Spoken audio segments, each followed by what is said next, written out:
चौतरफा बिकवाली का माहौल 23,022 का लो छुआ था आज, वो तो नहीं टूटा है लेकिन उसके आसपास कारोबार कर रहा है। क्या लग रहा है आपको, ये लेवल्स होल्ड कर पाएंगे या इसके नीचे जाएगा आज? अभी एक्चुअली देखा जाए तो इस मार्केट में लेवल्स का कोई मतलब ही नहीं रह गया। क्या लेवल, क्या मतलब, आप भाव देखिए, उनका इंडेक्स के लेवल से आपको कोई रिलेशन ही नहीं दिखेगा, क्योंकि भाव जिस तरह से टूटे हैं शेयरों के, वो तो मतलब अनाप शनाप ही है। और इंडेक्स देख के भी क्या होगा, निफ्टी ठीक है 23,000 के आसपास है, आपको पता है कि 27 जनवरी को जो लो बनाया था 22,800 के आसपास, उससे थोड़े ऊपर है, तो आप डबल बॉटम के आसपास पहुंच रहे हैं एक तरह से।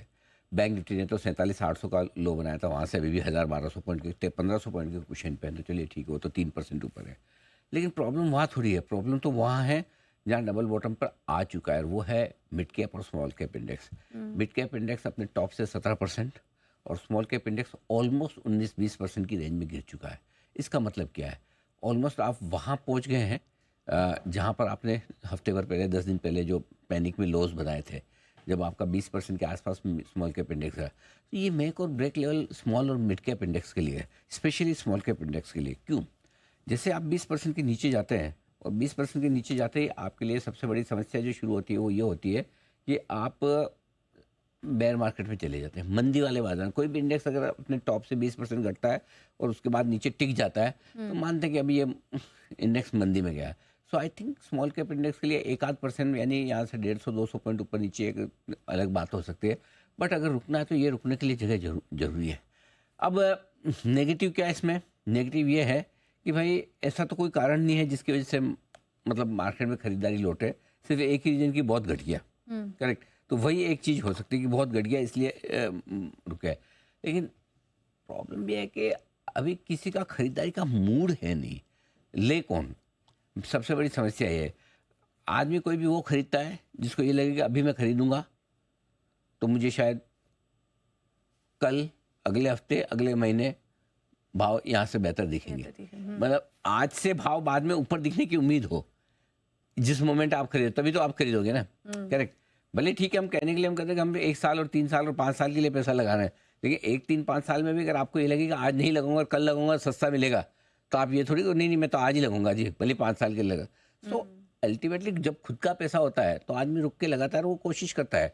सो हाथ रोक के बैठे हैं जिनको खरीदना है, और जिनको बेचना है मजबूरी में, वो तो बिक ही रहा है। सो आज जो मिड कैप स्मॉल कैप शेयरों में फ्री फॉल है, उसमें सिंपल सी चीज़ यही है कि जो छोटे मजबूरी शेयरों में भारी बिकवाली, उसमें मेन का। अच्छा, एक और चीज़ जो इंटरेस्टिंग है पूजा, वो देखिए 3-3-3.5% आपके mid cap small cap share घटे हुए हैं। करेक्ट, 3-3-3.5% कोई भी इंडेक्स रोज नहीं घटता, कोई भी हो, एक्सेप्ट कोई सेक्टरल इंडेक्स हो जाए, एक अलग बात है, कभी कोई सेक्टर से रिलेटेड ही खराब हो जाए, बट अदरवाइज कोई भी इंडेक्स है ना 3-3% से ज़्यादा नहीं, कभी रेगुलर नहीं घटता। तो उस लिहाज से आप देखें तो ये हो रहा है कैपिचुलेशन, जिसको अंग्रेजी भाषा में कहते हैं, और हिंदी में कैपिचुलेशन का मतलब मैं समझाने की कोशिश करता हूँ, अगर सही समझा पाया तो उसका मतलब ये होता है कि मंदी का वो दौर जहाँ पर है ना कोई दिमाग काम नहीं करता, कोई साइंस, लॉजिक, वैल्यूशंस, लेवल्स काम नहीं करते, वो होता है कि भाई किसी को बेच के निकलना ही है, किसी को या तो मतलब परेशान हैरान होके कि मैं तो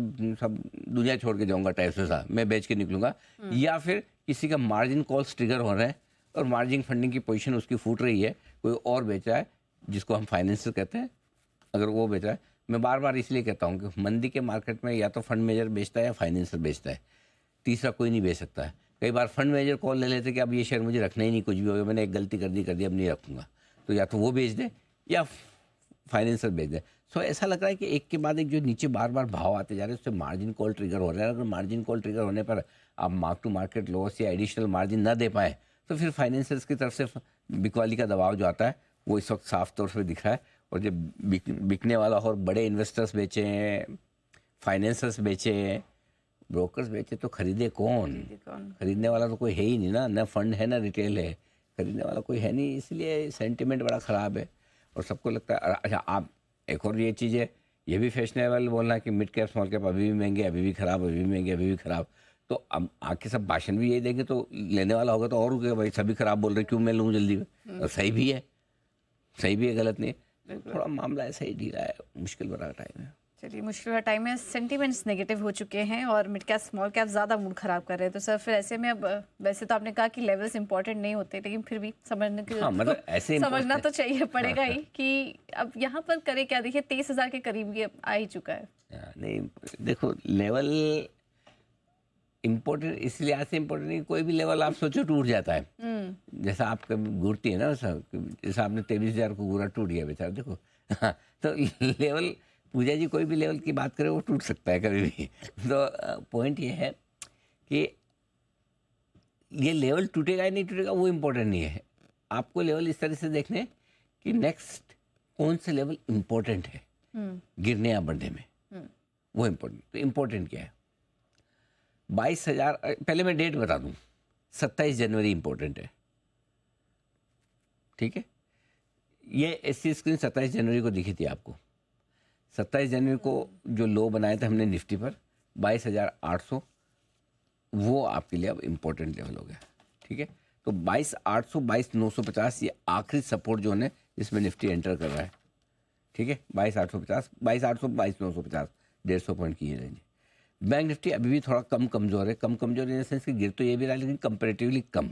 और इस लिहाज से बैंक निफ्टी का जो 27 जनवरी का लो था वो 48,000 के आसपास था। तो बैंक निफ्टी के लिए जो इंपॉर्टेंट रेंज है वो 47,800 से लेकर 48,050 की रेंज है, जहाँ से भी हम करीबन नहीं तो 1200-1300 पॉइंट ऊपर है। सो बैंक निफ्टी में उतना पैनिक नहीं है, ठीक है। सो ये आपके लिए लेवल्स इंपॉर्टेंट है। रहा सवाल क्लोजिंग बेसिस पर का, तो आज सुबह हमने कहा था 23,300 के नीचे बंद होना खराब है। अब तो 23,300 छोड़ो 23,000 बच जाए तो बड़ी बात है।